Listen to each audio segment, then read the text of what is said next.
আমাদের কাছাড়ের পুলিশ প্রশাসনের পক্ষ থেকে প্রতিনিধিত্ব করছেন আমাদের বাঁশখালী পিআইসি ভারপ্রাপ্ত আধিকারিক এবং আমাদের জিপি সভাপতি এবং এখানে উপস্থিত যুবক ভাইয়েরা। সত্যিকারের আজকে এই সভাটা দেখে আমি গর্বিত এবং তৎসঙ্গে আমি নিজে অত্যন্ত আনন্দিত।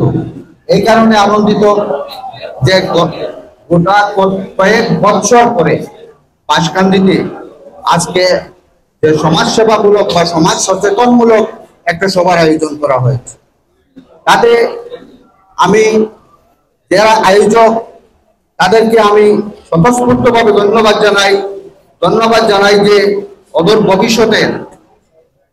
ভবিষ্যতের যে ভবিষ্যৎ গঠন করা, সেই ভবিষ্যৎটা হচ্ছে যুব সম্প্রদায়কে নিয়ে। আর সেই ভবিষ্যৎটা সুন্দর এবং সুষ্ঠুভাবে গঠন করা যে আজকে এই যে প্রয়াস, সেটাকে আমরা যতটুকু পারি আমাদের জান মাল এবং যতটুকু দিয়ে সহযোগিতা করার আমরা করব। বন্ধুগণ, আমরা নিশ্চয় জানি ড্রাগস শুধু একটা নেশা নয়, সেটা একটা অভিশাপ। ভারত স্বাধীন হওয়ার পর থেকে ভারতে একটা আইন রয়েছে, সেই আইনটা হলো নার্কোটিক্স আইন।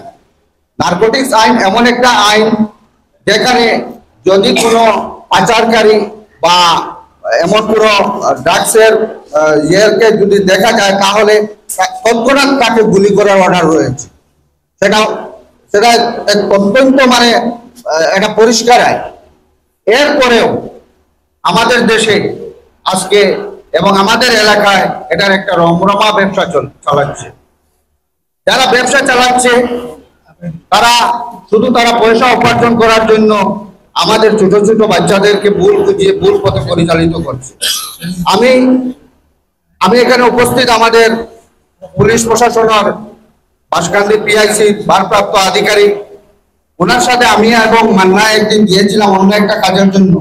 উনি নিজেই আমাদেরকে বলেছিলেন যে দেখুন, আপনারা একটু ভেবে দেখুন যে বাঁশখালীটা একটা ঐতিহ্যময় জায়গা এবং একটা ঐতিহাসিক জায়গা। এই জায়গার মধ্যে অনেক অপকর্ম চলে, এখানে ড্রাগসের ব্যবসা চলছে, এই চলছে সেই চলছে, আপনারা একটা ব্যবস্থা নিন।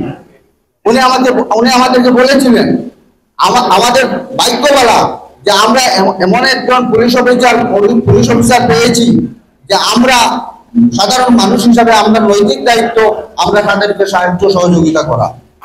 বন্ধুগণ, আপনারা যে কাজটা শুরু করেছেন এবং এই সভাস্থলে এসে যে আমি যাদেরকে দেখছি, তা আমি মনে করছি এখানে 2 লক্ষ মানুষের ভিড় জমায়েত হয়েছে।